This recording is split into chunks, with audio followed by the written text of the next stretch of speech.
Swayam Prabha. Digital India. Educated India.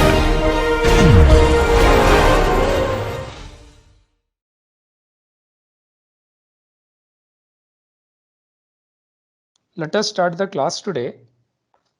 And we saw in the last class that for a multi-degree of freedom system, and we took example of a shear type building and we defined what is a shear type building. So we said that if we have a shear type building like this, okay, let us say this is a 3-story building. Okay, and then masses are lumped at these levels. So this was one representation. Other representation that I said to you, you could also consider this as another representation because it is only represented by degrees of freedom at that particular level, which are the horizontal displacement. Okay, and then we defined story stiffnesses. Okay, now for this type of system, we basically solved we discussed two methods of finding out the equation of motion, right? And these two methods, the first one was writing or drawing free body, basically equilibrium equations using free body diagrams. Okay, the second method was influence coefficient method. Okay, this directly give me, so both equation basically gave me finally equation of motion, which was of this form here. Okay, so this is acceleration here, this is velocity, and this is u here, and this was the load vector. Okay, and as I told you, now in multi-degree of freedom system, we do not talk about a single response quantity, a single degree of freedom. So everything, all the response quantities like acceleration, velocity or displacement, now they are written in terms of vector. Okay, and mass, damping and stiffness are basic matrices that need to be determined for each system. Okay, and you could do that either using free body diagram or you could do that using influence coefficient method.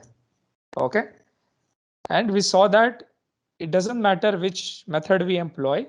Okay, we get exactly the same equation of motion, and which method to actually employ during while you are solving a problem, that would depend on the problem itself. Okay, and but in the end I also said that whether you use one method or other, the difficulty might be of different level for each approach, but final answer would be same, so you would still be able to get the answer. Okay, but if you select appropriate method, you might do it very quickly.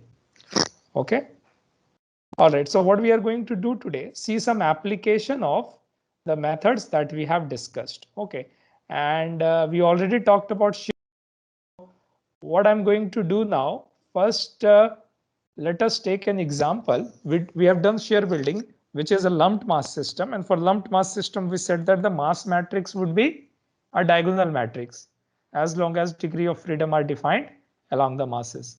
Okay, now let us take an example of a distributed mass system. And one example that I especially like is from the textbook, in which you have a beam. Okay, beam is there. The total mass of the beam is m. Okay, and it is supported on two springs of spring constants k1 and k2. Okay, now I know that in 2 dimensions, so this is in 2D. Okay, and the force is being applied at the center, which is pt, the translational force at the center, and then there's a rotational force which you could write as m, or you can write as p theta. It doesn't really matter in terms of notation. So let me write this as p theta, which is exactly equal to the moment that is being applied. Okay, now for this problem, what we need to do is to formulate the equation of motion. Remember, I've already told you the mass is m and the total length is L. Okay, so we need to formulate the equation of motion for this. So first we need to determine in any multi-degree of freedom system how many independent degrees of freedom are actually required to represent the deformed or the displaced shape of the system with respect to its original position. Now I know that if I have a beam, it can translate, but it can also rotate. So in general, just 1 degree of freedom might not be sufficient to represent the displaced position. I need 2 degrees of freedom. Okay. And which degrees of freedom you would select, it depends on you. Okay. But in the end, the answer that you would get in terms of frequencies, which we would see how to get that in later chapters. Okay. That would still be the same. Okay. So let me do this. Okay. Let me, in the first case, write down the degrees of freedom are actually translational degrees of freedom at each of these two ends. Okay. So basically U1 and U2 are used to represent the deformed shape, and U1 and U2 of course would be different in general. Okay. So now what you need to do, formulate the equation of motion using two methods. First method is just consider U1 and U2, the deformed shape, and basically write down the equation of motion for the equilibrium of this bar in its deformed position.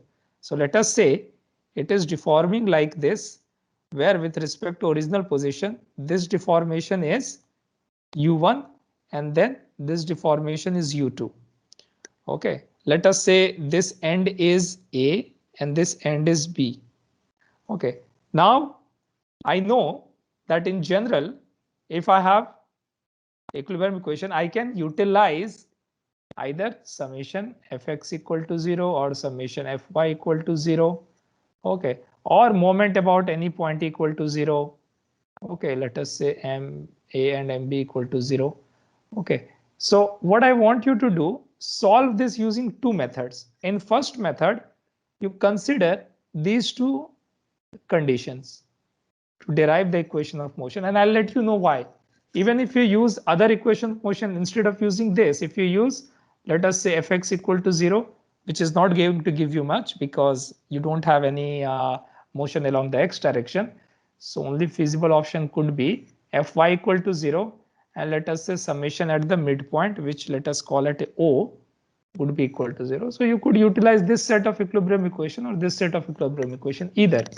But just to show you that that answers are consistent and you don't have to do much manipulation to get from here to here, I would suggest you just utilize these equations and then find out the equation of motion.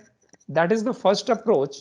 In the second approach, you use influence coefficient method, in which you first apply U1 for finding out the stiffness matrix, U1 equal to 0, U1 equal to 1, U2 equal to 0, then U1 equal to 0 and U2 equal to 1.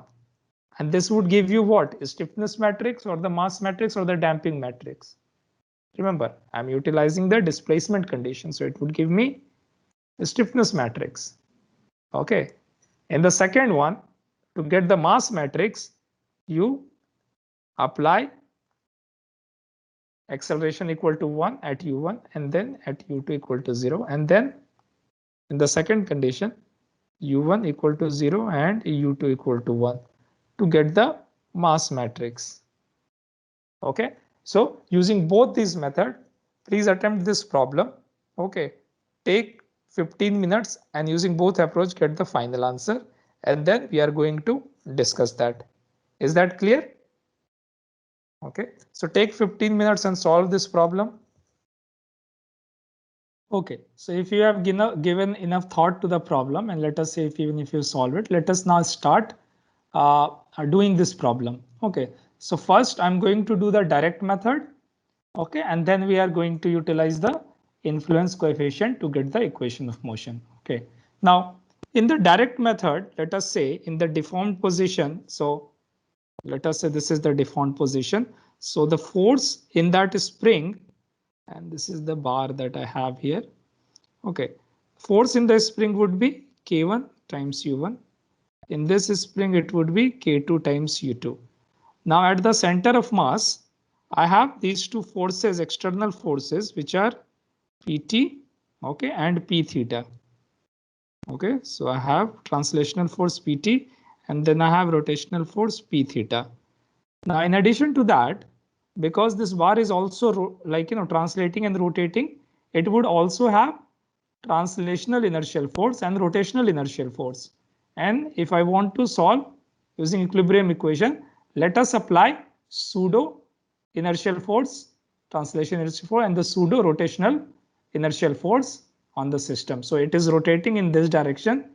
So the translation pseudo inertial force would be in this direction. That would be equal to m times whatever the acceleration of the center of mass. Okay, and what would that be?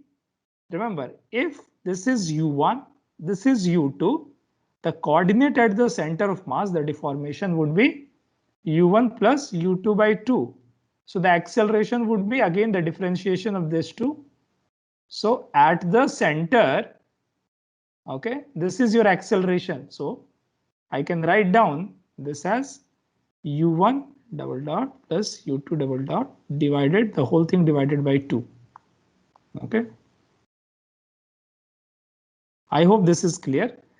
Now the second thing would be the rotational pseudo inertial force, which would be opposite to the direction of rotation. So let us say it is acting in this direction, and this is, what would this be? This would be I about cm, center of mass, whatever the moment of inertia, times the rotational acceleration. And what would rotational acceleration be? Whatever the angle that is subtended by u2 and u1. Now, can I say this angle that I have here, or let us call it u theta instead of theta? Okay, it doesn't really matter, as I have said, whatever you can use to denote that. So let us say this is u theta. Now u theta is u2 minus u1 divided by L. So the rotational acceleration would be u2, okay, this expression here. So this would be ICM times u theta double dot. Okay, and now what is remaining is basically writing down the equation of motion, okay, equilibrium equation for this free body diagram here. So first let us do one thing. Let us write down summation of all the moments about point B equal to 0. Okay, what would that give me? Okay, if you consider, okay, from this forces that are giving you, it would be K1, or instead of doing that, let us first write down the rotational acceleration.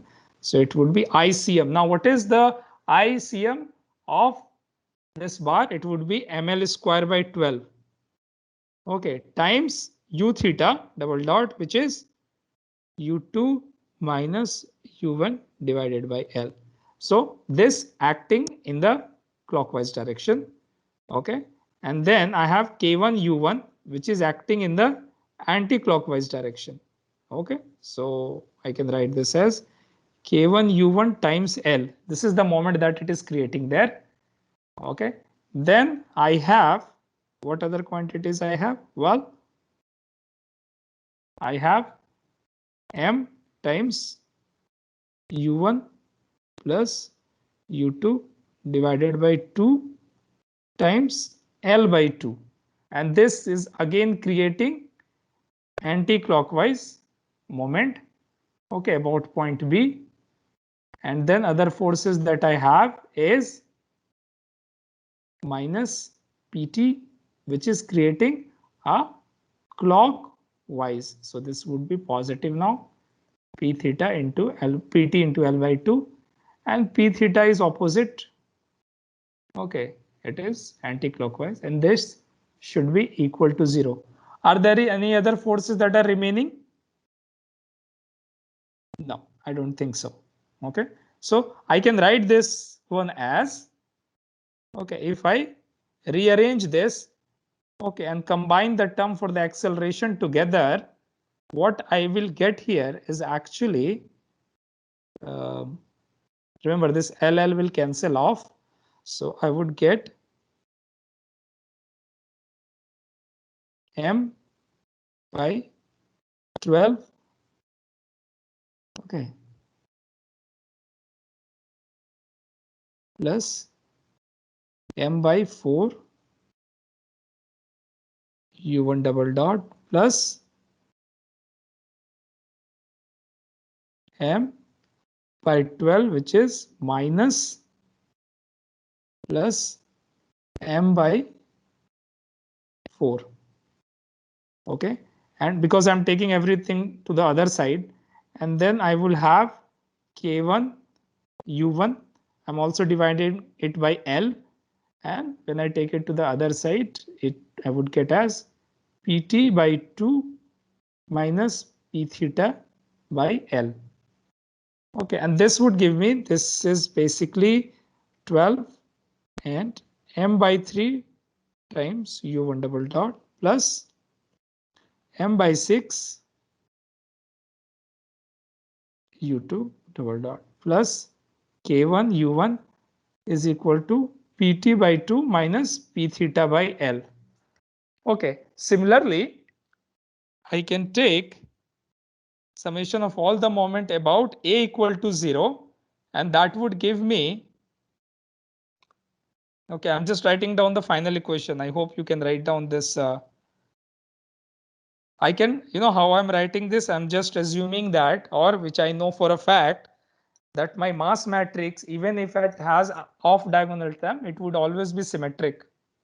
Okay, so m by 3 u2 dot, and this would be k2 times u2, and this would be pt divided by 2 plus p theta by L.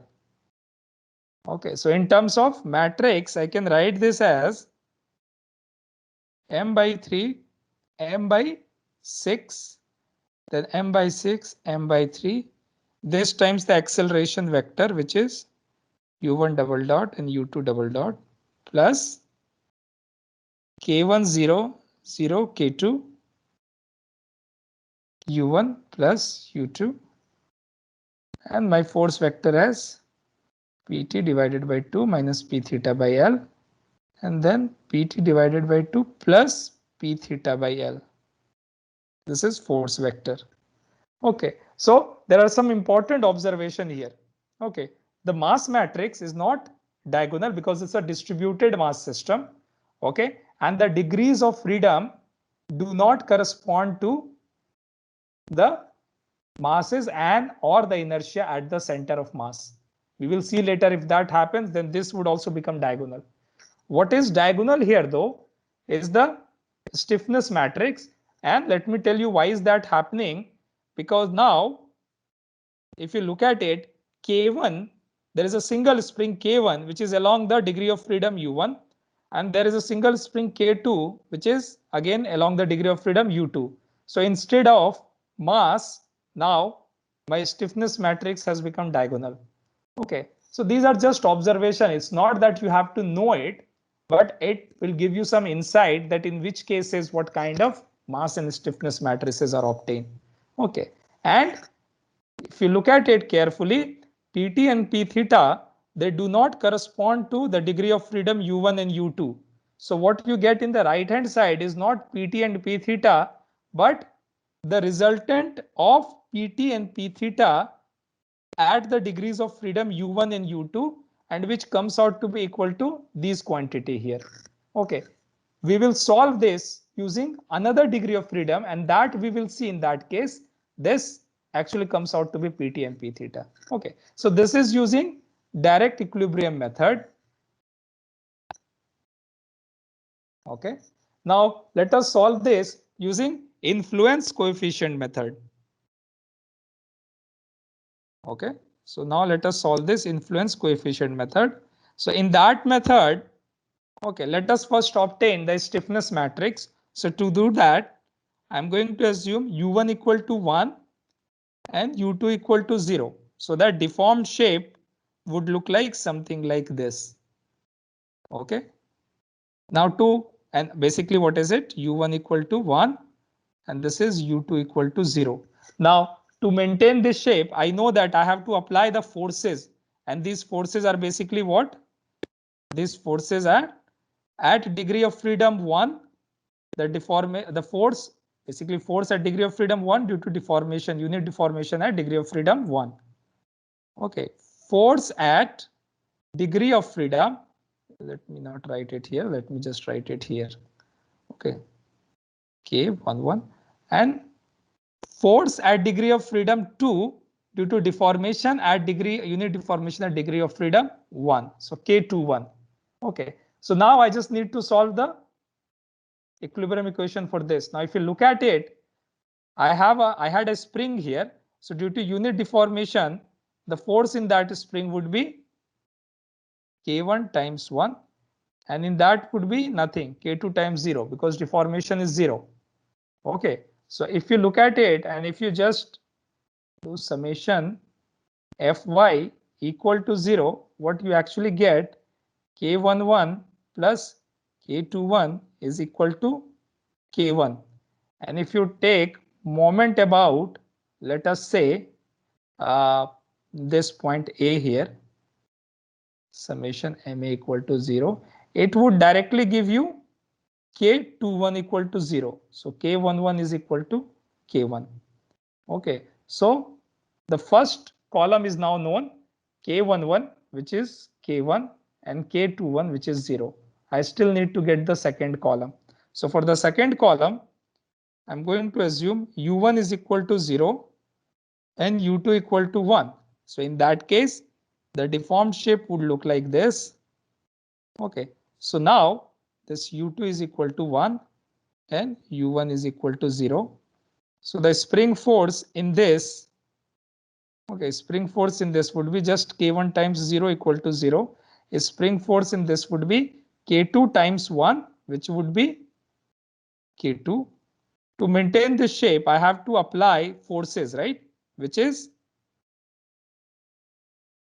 force at degree of freedom 1 due to unit deformation at 2. Force at degree of freedom 2 due to unit deformation at 2. And if you write down the equilibrium equation for this one, you can easily see that I would get K12 equal to 0 and K22 equal to K2. So now I have filled the second column as well, which is 0 and K2. So I've got my stiffness matrix, which was pretty easy to do. K1 0 and 0 K2. Next step is to get the mass matrix.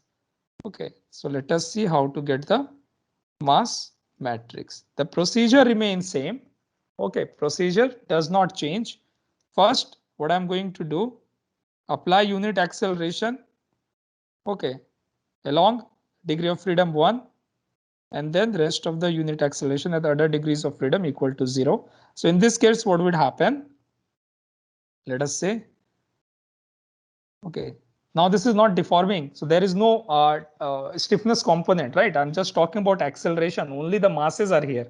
So do not get confused. Now, what it is saying that acceleration is actually equal to 1 at this degree of freedom, and it is actually equal to 0 at the second degree of freedom. So if this is the unit acceleration and I have to apply or solve this equilibrium system, now I know that I have to apply pseudo forces, okay, which would be opposite to the direction of motion. Now, pseudo forces at this point would be mass at this point times the acceleration, which is 1 at this point, again same.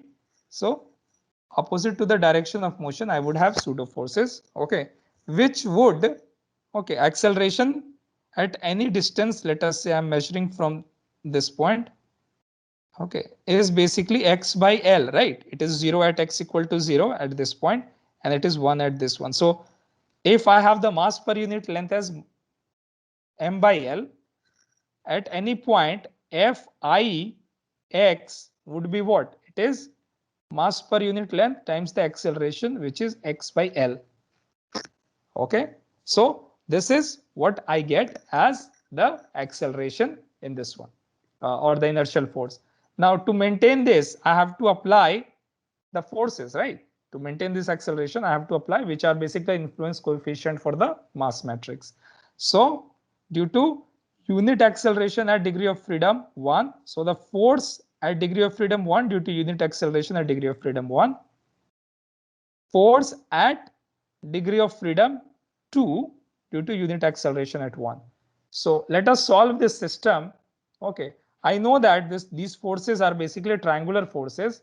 So the net force would act at a distance which is 2L/3 from the left end. Okay, and the magnitude would be half times m/l, okay, times the length. Okay, so this is basically the force that would be acting. Okay, so let us first write down summation of Fy equal to 0, and that would give me m11 plus m21 is equal to m/2. All right, now we can consider the second scenario. Okay, or let us first consider the second equation of this one, and we can take moment about one of these points. Let us say we take moment about point B. If we take moment about point B, what I will have m11 times L, okay, that would be equal to m/2, okay, times 2L/3, right? Because remember, this is the net inertial force. This is the m/L times x/L dx. If you integrate it over 0 to L, okay, this is what you are going to get. Or if just or like alternatively just consider the triangular area. Okay, so the net force is actually m/2, the inertial force due to unit acceleration at the degree of freedom 1, and this is acting at 2L/3. So m11 I get as m/3. So m21 would be m/2 minus m/3, which is equal to m/6. Okay, the second situation is, okay, so I have found out the first column, which is m/3 and m/6. Okay, it is equal to 0. Second situation let us consider is this, and it would basically look like something like this. Inertial forces acting opposite to the direction of motion. Okay, so again follow the same procedure, and I'm not going to repeat it, and you will see that you will get m22 as, okay, in this case m, same that what we have got here, basically m/3 and m/6. Okay, so m12 would be m/6. So now m/6 and m/6, m/3. Okay, so mass matrix is also now known to us as m/3 and m/6, and then m/6 and m/3. Okay, so utilizing this, we can get the equation of motion for our case as. Now, one other thing here, in the influence coefficient method that we have considered, remember my Pt and P theta are still applied at the center. Okay, and I'm not considering the direct equilibrium equation. So in order to write down the equation of motion, I still need my P vector. So I somehow transform this system so that Pt and P theta becomes equivalent forces along the degree of freedom that are defined. Let us say these are P1 and P2, which are equivalent to this system. Okay, and it's not very difficult to find out, if their total length is L, I know that the net resultant of these two forces in terms of the translational force at the center would be what? It would be P1 plus P2/2. Okay, so the net force at the center, the translation force is P1 plus P2/2, and that is equal to Pt. And the moment due to these two forces at the center would be, okay, let us say I'm considering the clockwise direction. So it would be P2, because P2 is considered like, creating, sorry, anti-clockwise direction. P theta is in anti-clockwise direction. So this would be P2 minus P1/L. This is the moment due to these two forces. So now I have P1 plus P2 is equal to 2 Pt and minus P1 plus P2 is equal to P theta. L. Okay, so I can go ahead and I can get that if I sum this up, 2p2 is equal to 2pt plus p theta times L. So p2 becomes, sorry, this is 2 here, pt plus something is amiss here. My pt, the translational force is this much, sorry, p2 minus p1 times L. The net moment p theta is p2 minus pt. So if I do this, okay, it would be equal to p theta divided by L. Okay, and I can solve this and I can get that as 2p2 as 2pt plus p theta by L. Okay, so p2 would be pt by 2 plus p theta by L here.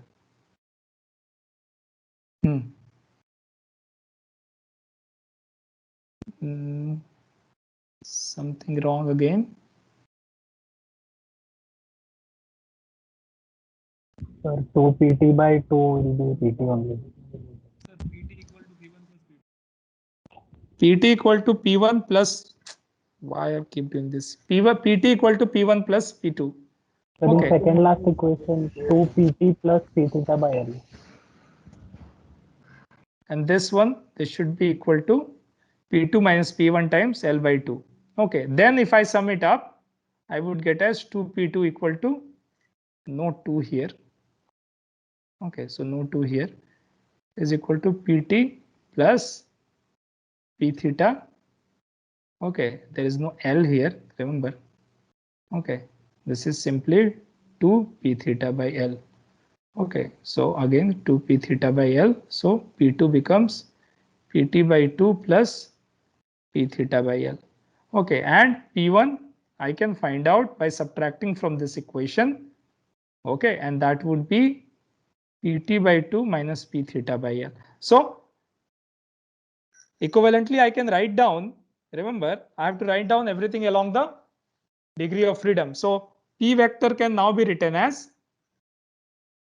pt by 2 minus p theta by L, and then pt by 2 plus p theta by L, which is basically same what we have derived earlier, and other quantities have also been derived. Okay, so using both method, we saw that we could get the answer. Which method to employ depends on the problem itself. Now, there could be another option. For example, this beam here, if you consider, instead of defining the degree of freedom along the springs here, I could have defined degree of freedom, okay, ut and u theta like this. So what I'm saying, in the deformed position, let us say it is here.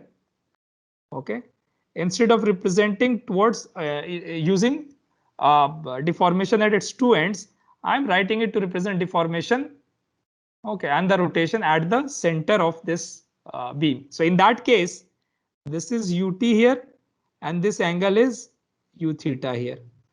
And then you could utilize any of the method and find out the equation of motion, and then you can see that the mass and the stiffness matrix are going to change. Their form that you get are actually, it would be little bit different.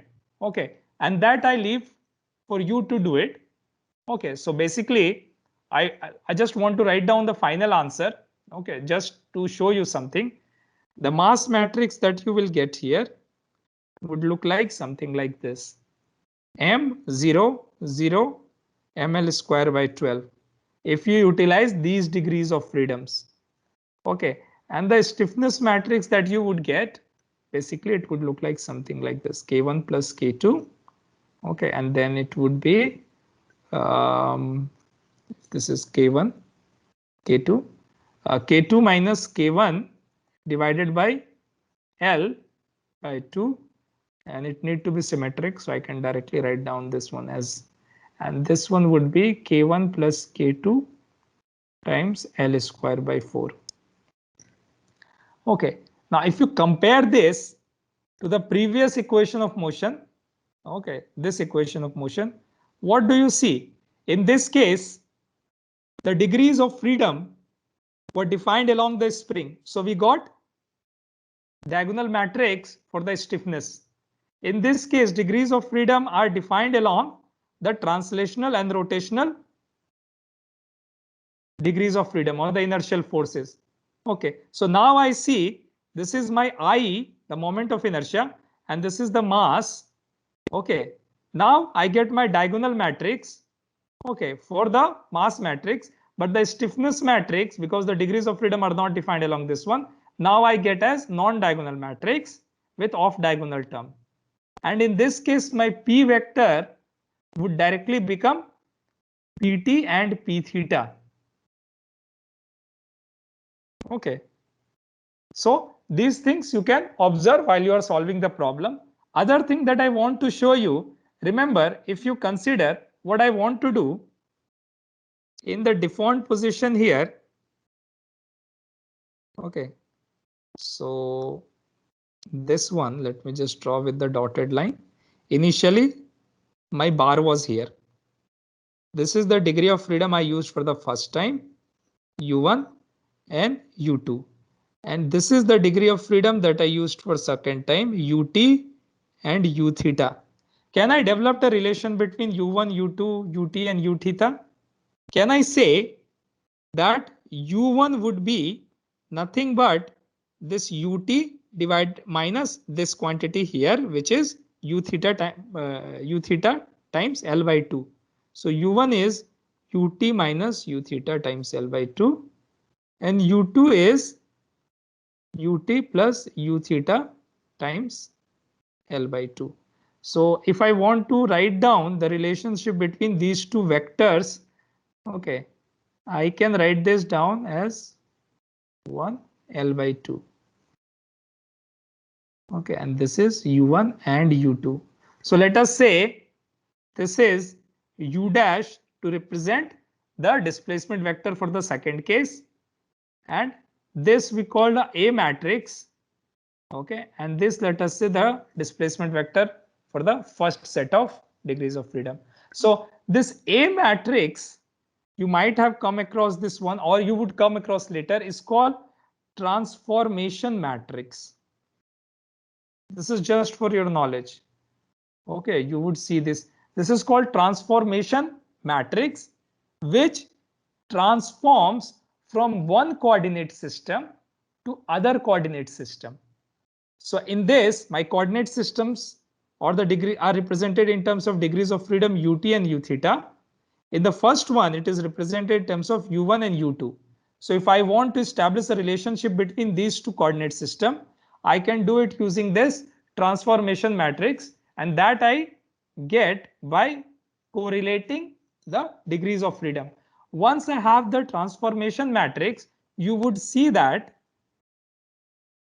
let us call this m dash and k dash just to represent that these are for the second case, the second set of degrees of freedom. So once you have found out this transformation matrix, m dash would be nothing but consider the system from which you are transforming. So the first system, let us say for that case it was AT vector. Oh, let me again write it down like this. It would be AT times m for the initial coordinate system times A. Okay, so the transformation matrix. So you will see that if you take the first coordinate system and multiply with the transformation matrix here, this will give you m dash, and which would be this quantity here. And you don't even have to actually derive it. You don't even have to actually derive this separately, because getting this is very easy, right? Getting this one was very easy.